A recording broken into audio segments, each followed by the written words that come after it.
Hey y'all, it's your girl Kim Brooks, national bestselling author, licensed minister, and certified relationship coach.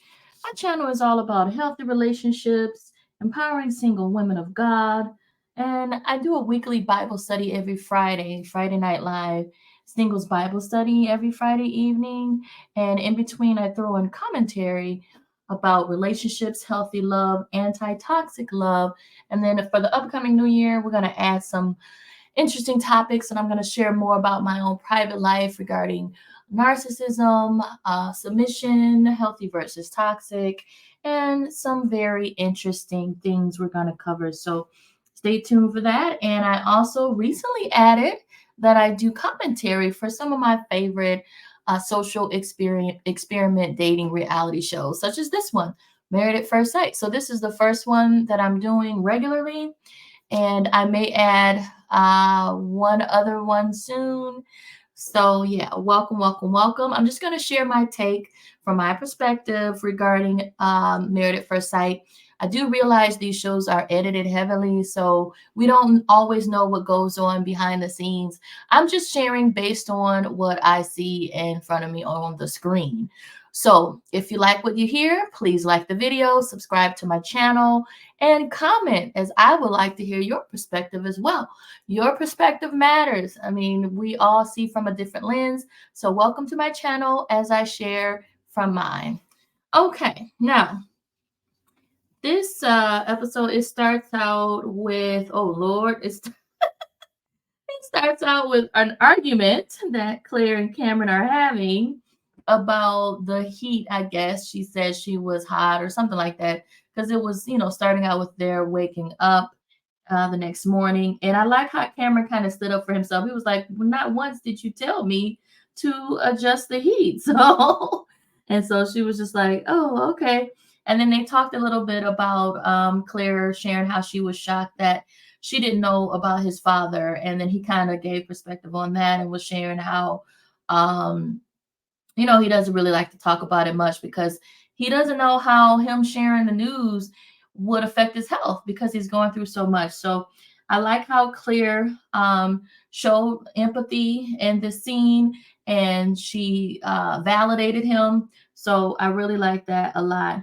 I do agree that Kim maybe should have told her that a little bit sooner than having to come out through the friend, but it is what it is. And eventually they did talk about it. So now she has a better understanding of that. All right. And let's see. Um, Next, we see Becca and Austin. They're playing a card game, and Becca is so funny. I love her, number one. She seems like the sweetest person with the sweetest heart. And she cracked me up. She talking about, okay, we will play this card game, but I'm gonna try to drum up some sexual energy with this card game. so so we're gonna have it be a little sexual. So I'm gonna be a little petty with some of my comments. So she was hilarious, giving sexual references, because that's what she desires. Because other than that, they show all the signs of being a healthy relationship where both people are giving the appearance of being interested. I still stand by what I said last week. I don't think Austin is that much into Becca at all. I think Becca is the one that's all in. She's the one that wants to move fast. She wants to take it to the next level. She's ready to sleep with her husband. She's like, let's get this show on the road, which makes sense because when you think about it, they're in their third week.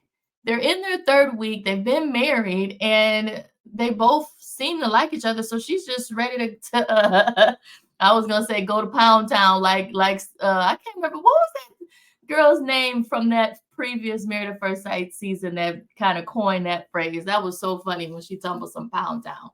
But yeah, so Becca is ready. But he keeps saying that he's not ready and he wants to go slow. And then later with the therapist, he kind of reveals something that I didn't even know how he felt or whatever. So we'll lead up to that. But let's see here. Um Next we have, oh, Claire and Cameron again. It goes back to them. Now, the interesting thing with them, I'm not sure if Claire realizes um Like when you're not into someone, as Claire is not into Cameron, you kind of come up with excuses or you make up things to kind of prove to yourself that he's not the one because he does XYZ, he says XYZ. So Cameron made a comment, but he was actually, I believe he was being sarcastic with this comment, but Claire took it totally the wrong way. And I think it's because she doesn't really like him like that. I feel like even this whole exchange they were having, she was just talking in circles. And what I do like about Cameron is he's starting to kind of speak up for himself a little more, even in this episode. So he has direct, frank questions for her more, which I appreciate, even when she tries to wiggle out of them and say things like, well, you're cutting me off, but as a way to avoid the answering the question. But so in this particular scene, he's like, okay, well, if you have at least 0.01% of us working or 0.1%, then which is it? And so she did say that she feels it's more than a 0.1% of their chance of their working. So that gave him a little hope. So he's like, okay. And then it cuts to break. Next, we have Brennan and M. They are in the gym and they're in the work, they're working out. And it was interesting. It was all women there. So he was like the only guy, but I guess it's the certain type of workout that they were doing. It's like, I guess it's more popular for women because he was the only dude there. But he was a sport. He did it. It went well. He didn't get angry or lose his top because he was in a comfortable environment. Let me stop. So yeah, that scene was kind of cool. And Emily liked, I'm not Emily, Emily. Liked the fact that Brennan had a good time with her doing something that she loves, and he liked seeing her in her element. So I thought that was a good positive scene. Next we have Becca and Austin. They are in the grocery store. He's kissing her, looking in the camera. Let me stop. Putting on a show. Let me stop. They were getting ready for a potluck. So, and then let's go to the potluck. Um, Everyone arrived. They weren't sure if Lauren and or Ryan were coming. They didn't know if they were coming together or separate. But Lauren came before Orion. Lauren brought a nice charcuterie board that was very decorated, had a lot of good stuff on there. And then right after, Orion came with the dessert. I'm not sure what it was exactly. If you guys know, please share in the comments. I'm not sure what that dessert was, but he was like, hey, I got dessert. So I was kind of happy to see all of them together. It's been a minute since we've seen all the couples together, I guess since the beginning of the honeymoon. So the interesting thing is they kind of got to talking about how things were going with each other. And Lauren, oh my goodness, Lauren and Orion. Now, first of all, were y'all like me when she sat next to him on the couch, whatever? Were y'all thinking like, why are you even sitting next to him? I was wondering, like, why are you sitting next to this man? That's exactly what I was thinking. Did anybody else feel that way? Like, okay, you need to be on the other side of the room because he's still not a safe place. I mean, she broke down crying again. He's still not a safe place for her. And she kind of was breaking down his behavior toward her, all of their exchanges, like even the fact that she would say something as she experienced it, and then he's like, well, I don't know about that. And she's like, well, you're gaslighting me. You're gaslighting me. Now, what I definitely agree with, because she said that she pretty much, he called her a failure in the marriage and all that. And she's like, not once did I say that about you. He slut shamed you. She was like, you slut shamed me. You did this, you did that, but not once did you take accountability for what you did. I believe that to be 100% true. And then the nerve of him to say, well, there was nothing that I did. Okay, dude, you're just perfect. No, you're not. You're far from it. You're self-righteous. You're judgmental. You have no grace for anyone. And you're not ready to marry even a fish. So I was just kind of like upset even watching it because Lauren's absolutely right. He takes no accountability for anything. Everything's someone else's fault. Everything's her fault.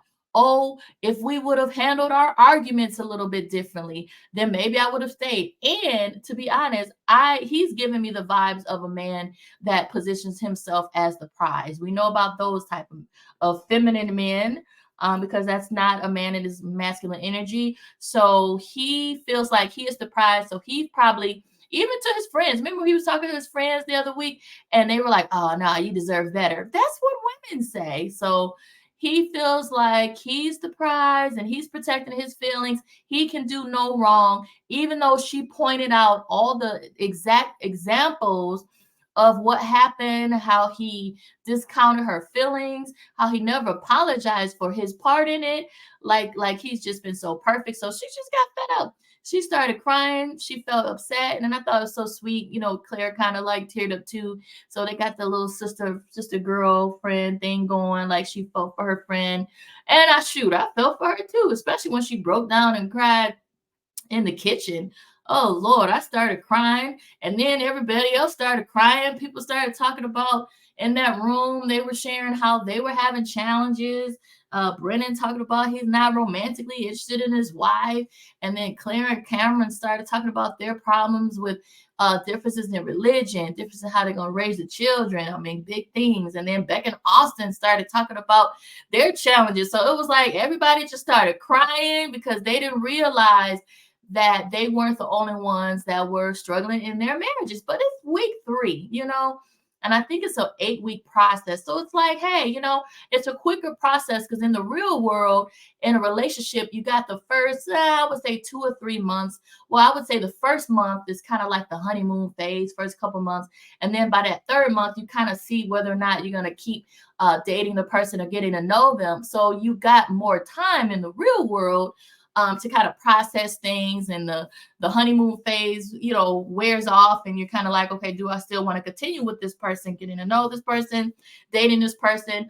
But where we may have 3 months in the real world, they only have 8 weeks on television to decide whether or not they want to stay legally married to the person or if they want to get a official divorce. And so our 3 months, they got experience at week 3. And we got month 3, they got week 3. So they started crying. And then I think, who was it? Somebody suggested a group hug. Was it Cameron? Who were like, we should group hug. And everybody group hug. I thought that was really sweet because I know for them, I mean, it just kind of made me realize them signing up for the show. I mean, it's a social experiment, but it's very much real in their lives. This is not just TV. Like Brendan alluded to Emily's friends. This is not just for show. It's not for play. You are legally married to someone. So it behooves you to at least try and make it work. And it was something when Lauren was like, well, at least y'all trying. At least y'all didn't give up. Because we knew she was alluding to Orion because he gave up. But yeah, but it's for the best, Lauren. I wish he would realize that it was a hidden blessing that he bowed out and asked for the divorce because he's not worthy of her. I mean, he's not ready for a relationship. He doesn't know the necessary ingredients for a healthy relationship. So you don't want somebody like that in your life that's going to be keeping you on an emotional roller coaster like that and not concerned about your feelings at the same time saying they're concerned about your feelings, gaslighting you, discounting you, devaluing you. You don't want that, Lauren. So I'm glad he did what he did. I just pray that you receive it and accept it. I think she hasn't gotten to acceptance yet. She hasn't accepted the fact that they're no longer and it's for the best. She's still looking at it like he gave up on us and he did this to me. And she's still kind of like in victim mentality a little bit. And it's because she's still hurting. So I pray she eventually, and it's going to take some time for her to heal. But I pray she gets to that place of acceptance and also knowing that God was looking out for her by having it not work because he definitely is not the best for her. And they're not the best for each other. So yeah, that was a pretty intense scene. I even cried too. I was like, it just made me realize how this is their lives. This is their lives. They signed up for something that they wanted to win at. They wanted to be successful at. They wanted their happily ever after, and to see that they're having challenges together, it's like, oh Lord, help us. So yeah, that was a heartwarming scene for me. Excuse me. Okay, so all right, who is this? Oh, okay. I'm looking at my note. All right, next section. We have so Claire and Cameron. I got Brennan. It's Claire and Cameron. So right after that scene, they kind of were like chatting about it, and that's when they were like, "Wow." Especially Claire was like, "I didn't realize that other couples were experiencing challenges as well." And then Cameron, I liked his assessment. He kind of had an assessment for each couple, and he was like, with Beck and Austin, they may think it's a good thing to not communicate about important topics, but he was like, "That's kind of unhealthy." And I agree with him. You shouldn't put off things and just be surface level with someone that's already your spouse. It's not like you're about to be engaged. No, you're already married. So it's kind of like this is where we need to talk about the hard subjects now because it is a rushed process. So because it's a rushed process, you got to get to the nitty gritty early. You got to talk about and have those hard conversations. So I agree with Cameron when he's like, okay, they need to be honest with each other. And then they got to talking about the two of them. And again, he asked her about, would she be able to make it past what they're dealing with, their roadblocks. And she said she doesn't know. So, okay. Next, we have the double date. With it was like Austin and Becca and M and Brennan, and the guys were talking to each other, the ladies were talking to each other, and it was interesting when Austin asked Brennan, "Do you think you will fall for your wife, or do you think that will happen over time as far as chemistry?" I don't know about y'all, but I actually thought he was asking that question for himself. That's the way it came across. Like he's asking Brennan, but really he's asking for himself because, again, I really feel like he's not 1,000% attracted to Emily, but because he's a nice guy, I feel like he realizes that he signed up for a show where he would not know what his wife looks like. So he wants to try and make it work, but he's finding it to be challenging because he's not 100% attracted to her, but he's wanting to know if it can grow over time. Now, my opinion from what I've experienced in life and dating is different for men and women. For women, it is, yes, it is possible for women to grow into someone and to really love someone over time.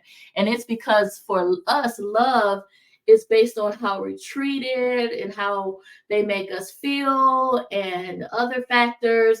And those things may not be revealed up front, but over time, and also how we feel secured and safe, protected, provided for, all those things. And over time, yes, I feel like a woman can grow into someone, into a man, can grow to love a man over time. However, for men, in my experience of even noticing men talking to men, they're not like that. It's immediate or nothing. They either have immediate attraction or they have no attraction. And it's not something that grows over time because they like what they like. So even though Austin is asking that question, I I believe it's kind of like it's a it's immediate for men. Now, because Austin is like an upstanding, nice guy, he does protect Becca's feelings. He's never given any indication to a therapist or anything that he's not into her, that he's not attracted to her. Whereas Brennan, he does have difficulty expressing his feelings, and he has mentioned not being romantically attracted to his wife. And I feel like Austin feels the same way. He's just not been brave enough to say it out loud. He's just kind of going with the flow. He's seeing if the attraction is going to grow over time, and which is, I mean, it's a good thing. He's being a team player. He's trying to work the process and see, maybe he wants to know about week 8. He might be someone that we may not know as a viewers what his answer would be on decision day. It's like he may not even know himself. He may be like, okay, it depends on how I feel that day. I don't know. So I feel like he was asking that question to Brennan more so for himself.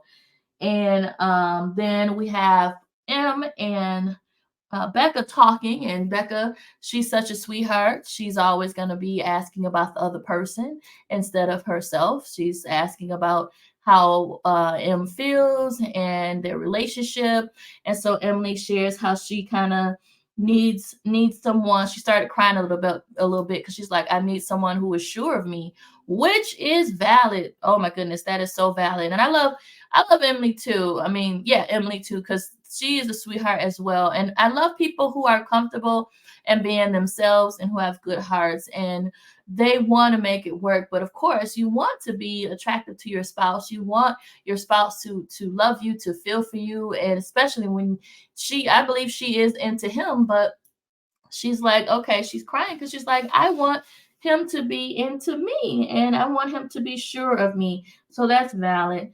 So next we have Dr. Pia meeting with everyone, and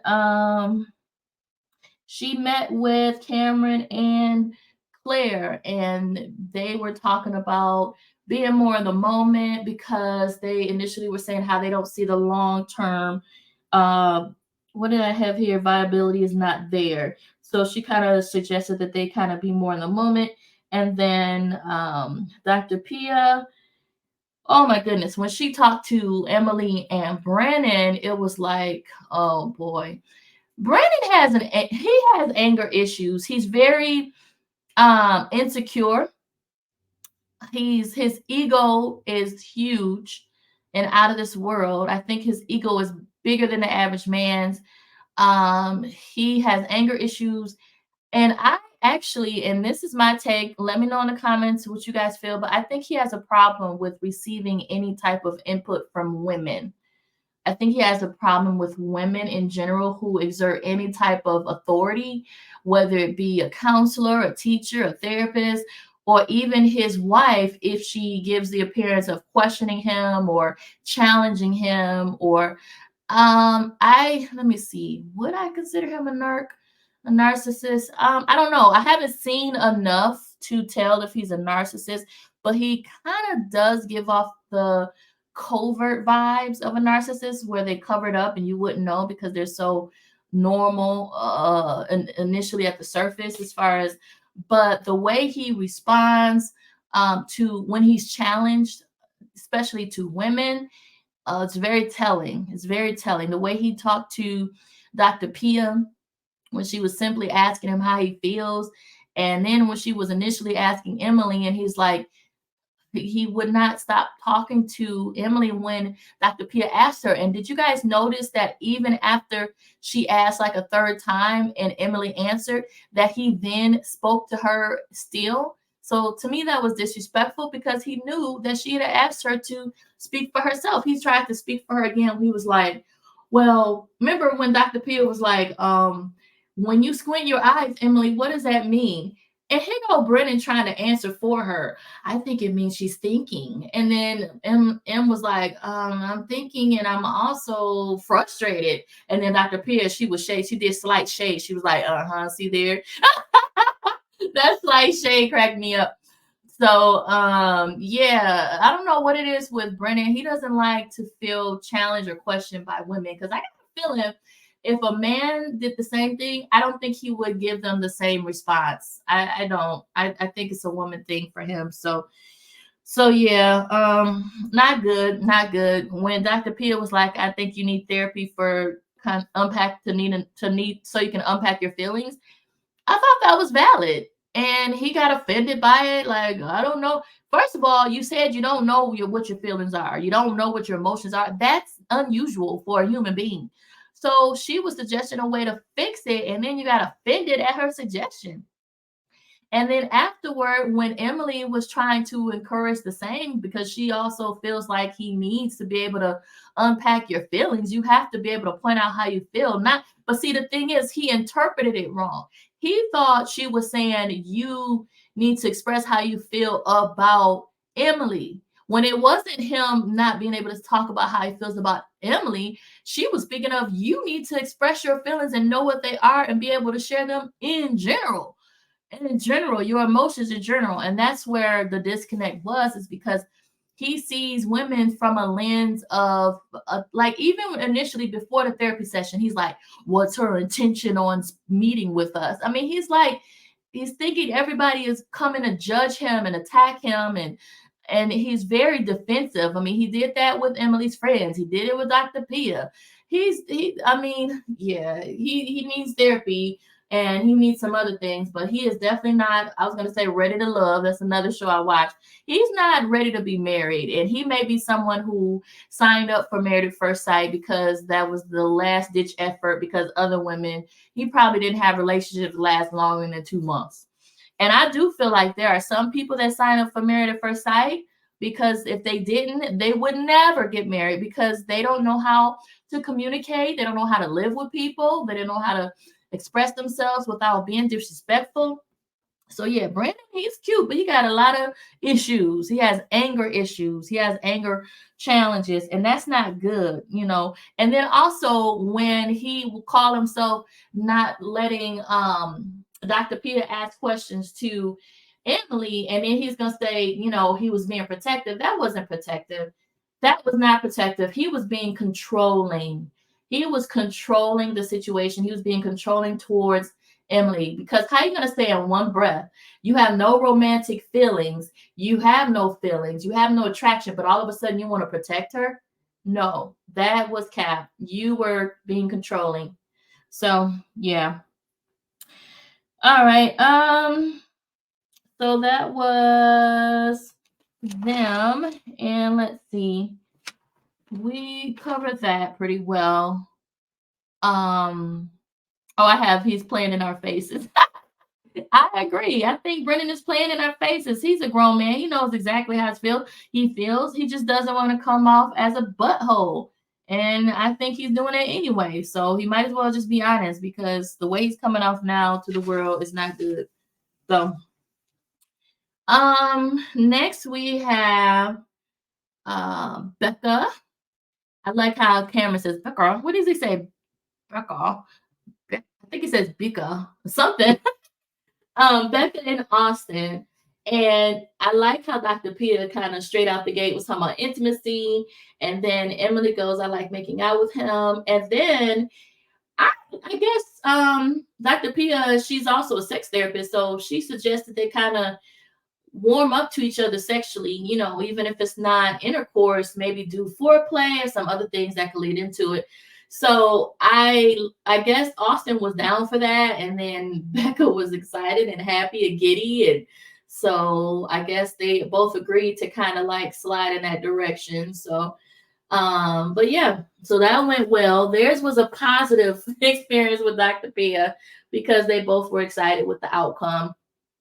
And then we have Claire and Cameron. And this is where I really like where Cameron was asking the direct questions. He was like, do you see a future in us? Um, do you see a future with me?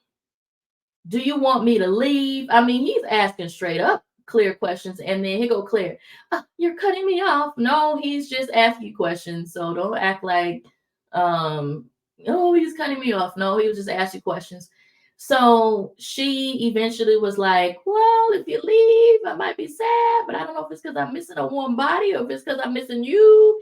And I was like, Lord have mercy. What in the world? And she's a therapist herself. I need her to communicate better her feelings. And then so I do like his direct questions, and then I also like his suggestion. He was like, you know what? I'm just gonna sleep on the couch tonight. Now, something he did say, I guess I miss mentioning this about how he was saying, even though he doesn't agree totally with how Orion went about it, he did see something about how he kind of stood up for what he wanted and kind of knew what he wanted and knew that Lauren wasn't it, and was just kind of like made the decision. And so Cameron was like, wow, that kind of showed me something that I may need to do. And I liked it because I think for Cameron, he's basically saying, I need to kind of consider what I want instead of always thinking about the other person. Like, what do I need in the relationship to make myself happy? Or what do I need to be happy and to feel fulfilled in this relationship? And I think that kind of empowered Cameron to Ask the questions, ask the direct questions, and then be like, you know what? Well, until you figure it out, I'm sleeping on the couch. I love that. So at least he didn't give up the process. That's the part with Orion that wasn't agreeable to Lauren. You know, he didn't give up, but he's like, okay, I'm gonna sleep on the couch. Okay, so then I have about, I guess, I don't know, does it cut back to Brennan and Emily? And I have that he's not being open and honest. He's angry. Oh, I had on here, I'm like, Lord, is he a sociopath? And he's talking about disconnect. And then he ends the scene with, I'm not going to a therapist ever. That's not going to happen. Of course, because you don't want to be held accountable for nothing, which is a narcissistic trait. But like I said, I don't know for a fact if he is one. But just the way he's responding with the anger, with the fragile ego, with the not want to take accountability, disrespecting women who speak into his life to help, those are signs, but they're not the complete signs. I think what Emily should do, she should say no to something. Like he may suggest something, and if she says no, and then she note his response, if he gets an attitude, is upset and gets angry, then yeah, he's a narc. So, but yeah, so that's what I had.